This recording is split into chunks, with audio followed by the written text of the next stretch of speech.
प्रधानमंत्री नरेंद्र मोदी के खिलाफ प्रोपेगेंडा फैलाने के लिए बनी बीबीसी की डॉक्यूमेंट्री पर देश में सियासत तो जारी है, लेकिन अब इसका ब्रिटेन में भी विरोध शुरू हो गया है। प्रवासी भारतीयों ने लंदन में स्थित बीबीसी मुख्यालय और उसके क्षेत्रीय कार्यालयों के बाहर बड़ी संख्या में प्रदर्शन किया। बीबीसी मुख्यालय के बाहर हुए इस प्रदर्शन में लोगों ने प्रोपेगेंडा डॉक्यूमेंट्री को ब्रिटेन में भी बैन किए जाने की मांग की।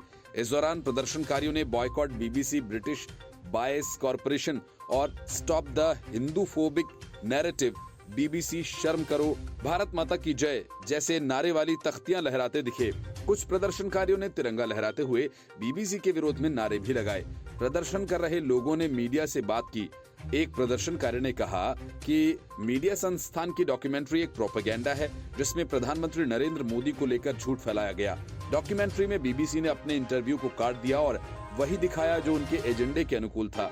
उन्होंने ये भी कहा कि बीबीसी ने हिंदुओं मुसलमानों के बीच हिंसा भड़काने के लिए एक झूठी कहानी फैलाई है। हमारे सुप्रीम कोर्ट पर सवाल उठाने वाले ये कौन होते हैं? मैं बीबीसी का बहिष्कार कर रही हूँ।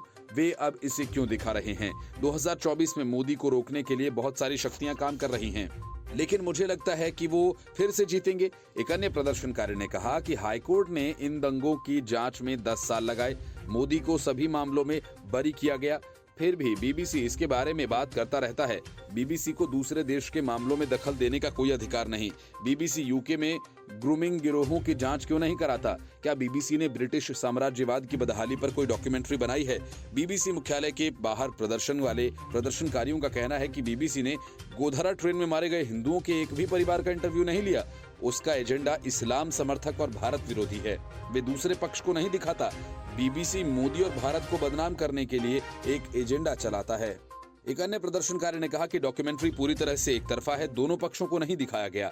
बीबीसी ने इस बात पर ध्यान नहीं दिया कि दंगे क्यों शुरू हुए, पुरुषों, महिलाओं और छोटे बच्चों से भरी एक ट्रेन कैसे जल गई, मरने वाले 300 से 400 हिंदुओं पर कोई ध्यान नहीं दिया गया, मारे गए 200 पुलिस अधिकारियों पर कोई उल्लेख नहीं है। असल में इस डॉक्यूमेंट्री में बीबीसी ने गुजरात दंगों का दोष वर्तमान प्रधानमंत्री नरेंद्र मोदी पर डालने की कोशिश की।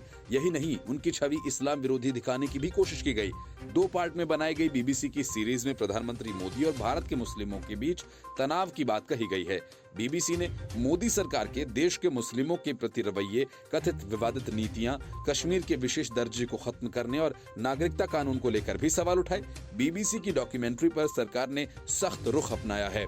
सरकार के आदेश के बाद ट्विटर और यूट्यूब से डॉक्यूमेंट्री से संबंधित लिंक्स हटाए जा रहे हैं।